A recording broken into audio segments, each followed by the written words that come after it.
officers have spotted Carlos Riviero Conde, who has just arrived from Buenos Aires. He doesn't speak English, so Customs Officer Clorinda has been called in to translate. Antes que empiece a mirar la maleta, le tengo que hacer una pregunta.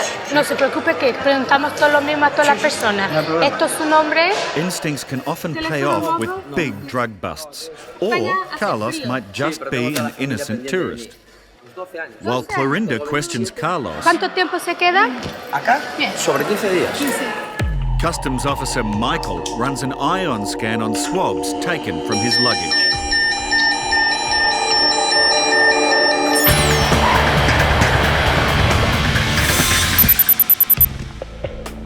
I understand you're here to work as a panel beater for 3 months in Australia.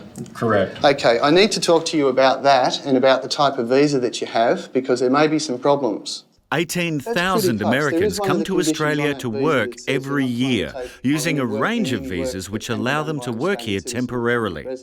It's up to the traveller to ensure that they have the right visa. Are you employed at the moment as a panel beater in the United States? Yes, that is my normal profession. And are you currently employed? I'm self-employed, so at the moment I'm not working. I was coming here to work. How much money did you bring with you, Mr. Miller? About $1,000 US. And what sort of money did you think you were going to be making here? I really didn't know yet. I mean, just the opportunity to get out of the house and come see Australia and work at the same time sounded like a good idea at the time. It's an excellent idea if you can do it. The problem is, I don't think you got the right visa to do it. Carlos is remaining calm, and nothing seems to be fazing him while officers continue their search.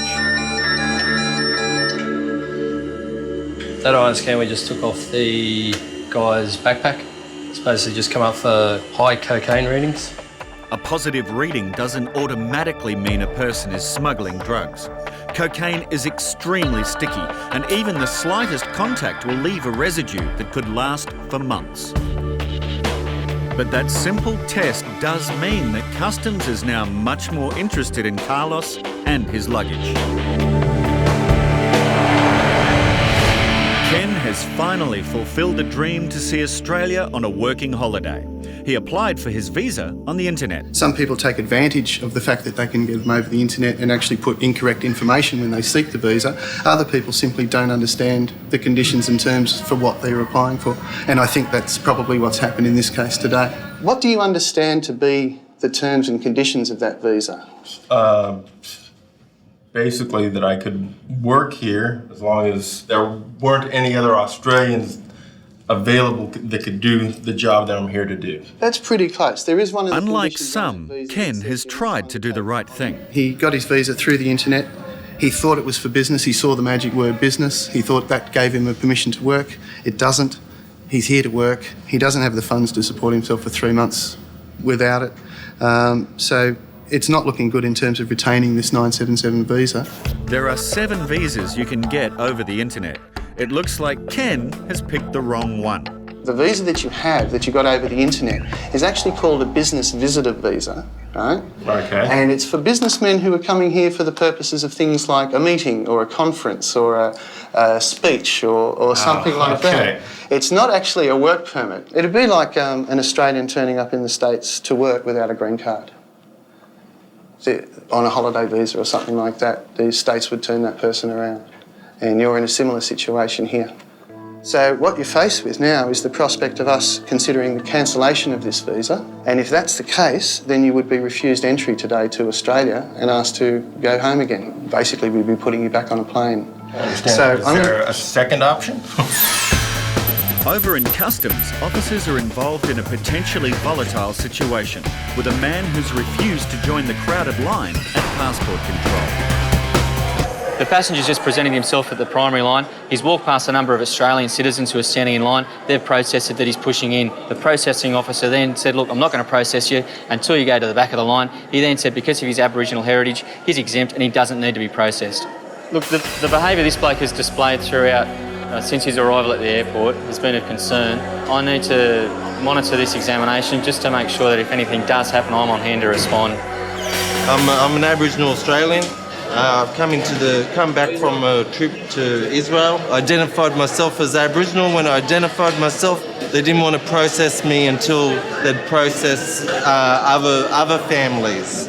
And they say to me, "Oh, can you come this way?" They want to inspect my bags. I feel like I've been discriminated against.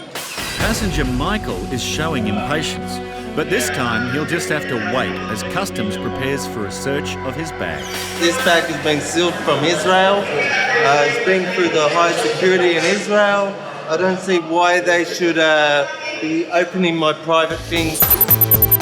Customs, Sydney Airport. Renee is carrying out a thorough search of Carlos's luggage. Officers suspect him of carrying drugs, but so far they've found nothing. Just put the bag through on various angles to try and see if there's any inconsistencies. What I'm going to do is some iron scans of the inside of the bag. I'm just not 100% happy with the shading along here. There's still no proof that Carlos has done anything wrong. But now, with each passing test, this inspection is turning into something much more.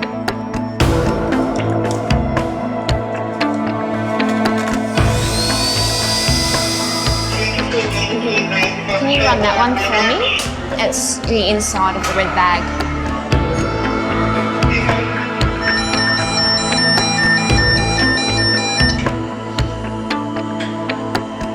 Nosotros acá en Australia somos bien, ¿cómo se dice?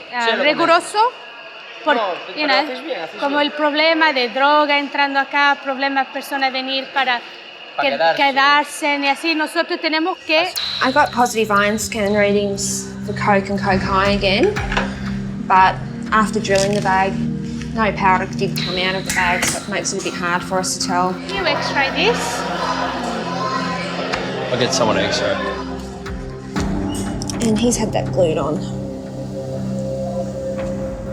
That does make me think, because normally that should just pull off. I've taken the screws out and I should be able to just slide that handle off, but it's not coming off at all. Michael has just returned from Israel, where he's been studying Jewish law, and he seems acutely sensitive to protocol. This bag has been sealed from Israel. It's been through the high security in Israel. I don't see why they should be opening my private things without scanning it first. I'll scan it if you like. The result of the x-ray won't determine whether it's physically examined or not. Okay?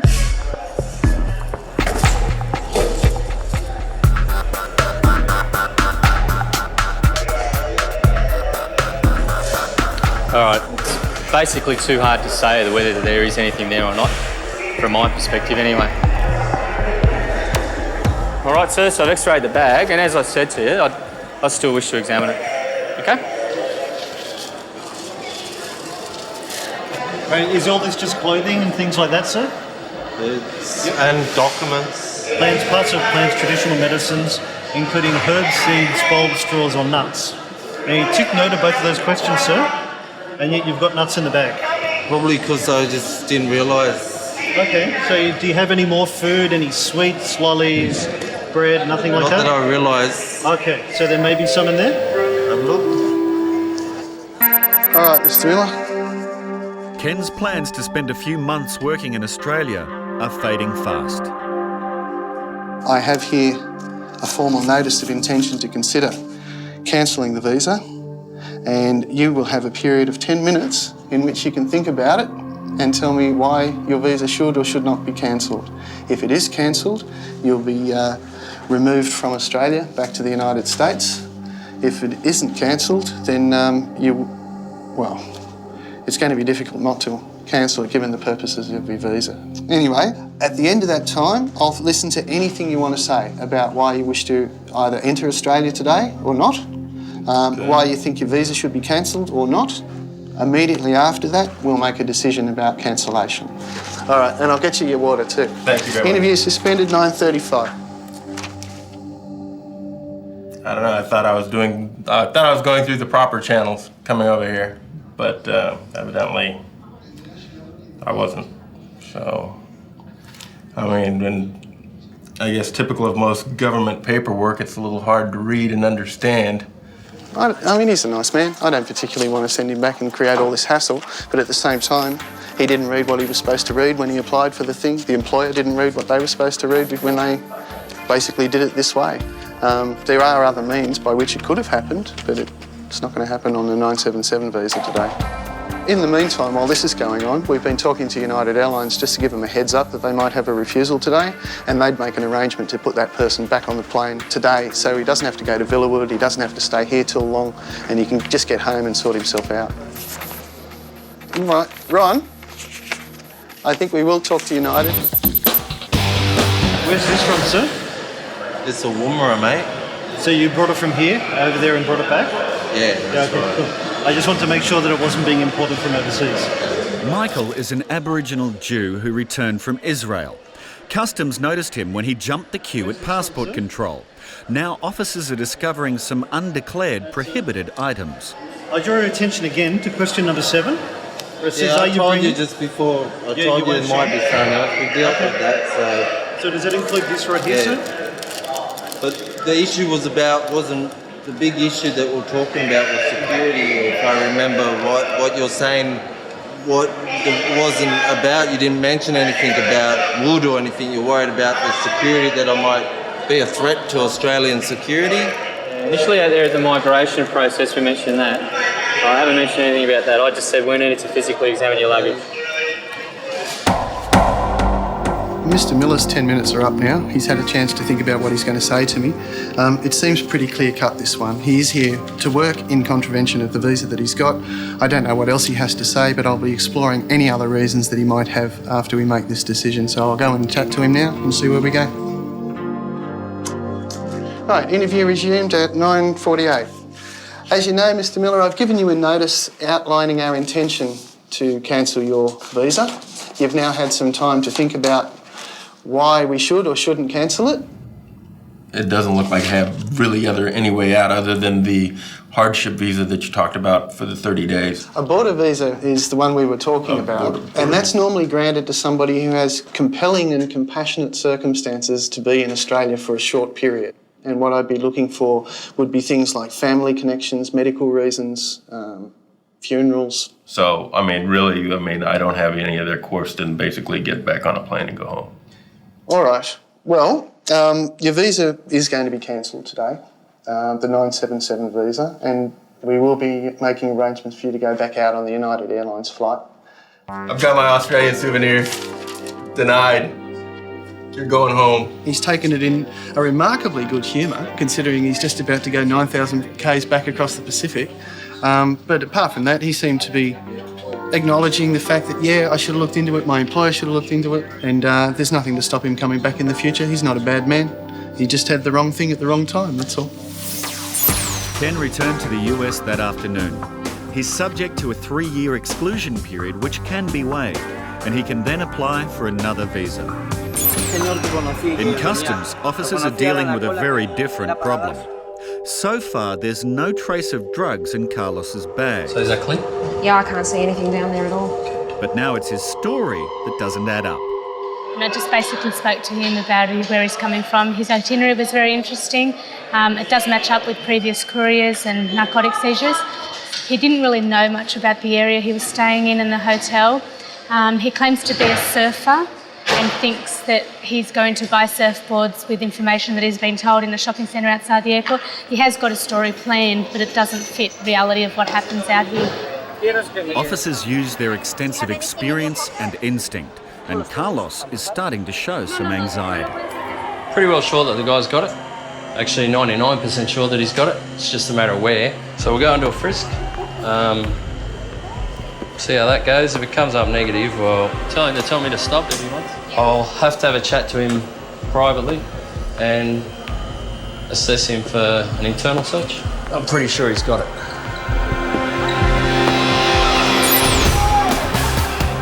In another part of customs, officers have found some prohibited items in Michael's bags, and things are becoming a little heated. So just for the time being, can you put that down? Thank you. Thank you. How are we going this morning?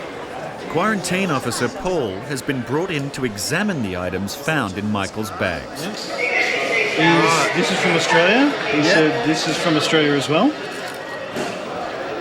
I didn't say it's from Australia, I said it's from here. Right, mate. These ones are prohibited, yeah? You can't have these. That's prohibited. Why is this prohibited? Why is it prohibited? Right? Pot puree blanketly prohibited because this has got seeds in it. See those seeds? Yeah, but it's not just that. Oh, mate. Yeah. There's one seed in there. It's prohibited. What about the eucalyptus? Yeah, mate. They're telling me you can't bring any fresh leaves into Australia, mate. And those ones are actually covered in diseases. You can see those little diseases on there, right? A few diseased leaves may seem harmless, but could be devastating to our native trees. Now, next question. Why didn't you declare these items on the card here, sir? You're filling this card out, right? You've broken the law of your country and my country, mate. Oh, no, it's not my law. It's your Really? law. It's custom law from what year? Huh? What year's that law come mate, from? No, what year's the custom law, mate? The customs law's got nothing to do with what I'm doing. The quarantine law, 1901. The quarantine law, what year's that? Huh? 1901. 1901, right? What, and you were alive before 1901? Well, what was wrong with the quarantine in 1788? I'm not gonna argue about it. When you bring in a disease Hey, buddy. that killed off was part of the big genocide of Aboriginal people was disease. No, Thank sir. you very much. Sir, I don't want to say another word till I get a lawyer. Okay, can I speak to you then? Sir, I've got nothing to say, sorry, I want a lawyer. I respect you've got nothing to say, but I'm going to say something to you. Discrimination. Flight AR1183 arrived from Buenos Aires a few hours ago. All the other passengers on the flight have cleared customs and immigration. Carlos, though, isn't going anywhere.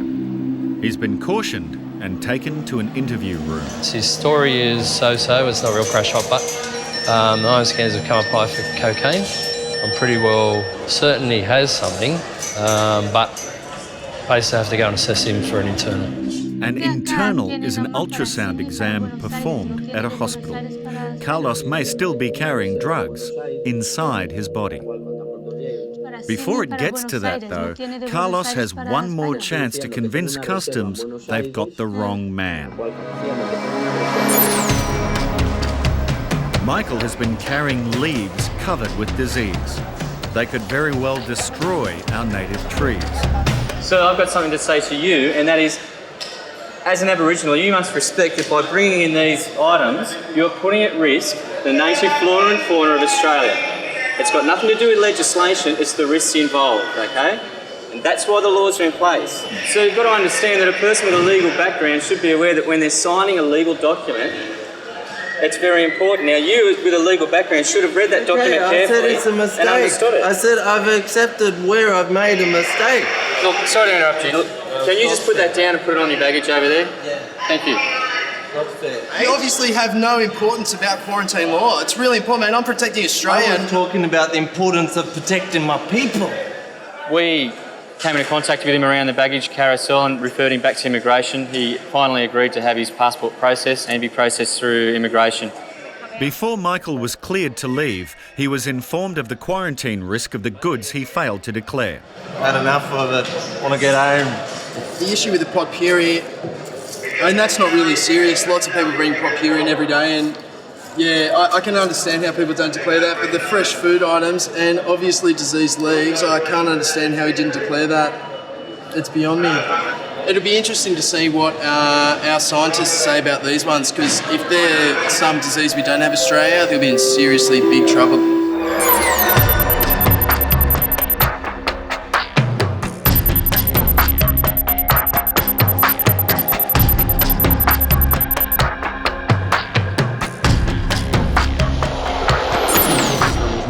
Carlos is trying to convince customs that he isn't a drug courier. Yeah, okay. His travel plans were to go from Lima to Cusco and Machu Picchu, and then to Buenos Aires. If he had enough money, he was then going to organise to come to Sydney to surf, as it was his dream as a child. Where are you going to surf? ¿Dónde es que usted va a hacer de surf? En el mismo sitio donde en el Luggage, donde estoy en el hotel, ahí mismo en esa playa voy a hacer surf. Said he's got the hotel he's staying at. He said in Sydney I know absolutely nothing. He goes, I have no ground knowledge of anything. If Carlos is a legitimate tourist, he should know more about Australia. Strike one. When was the last time that you used cocaine?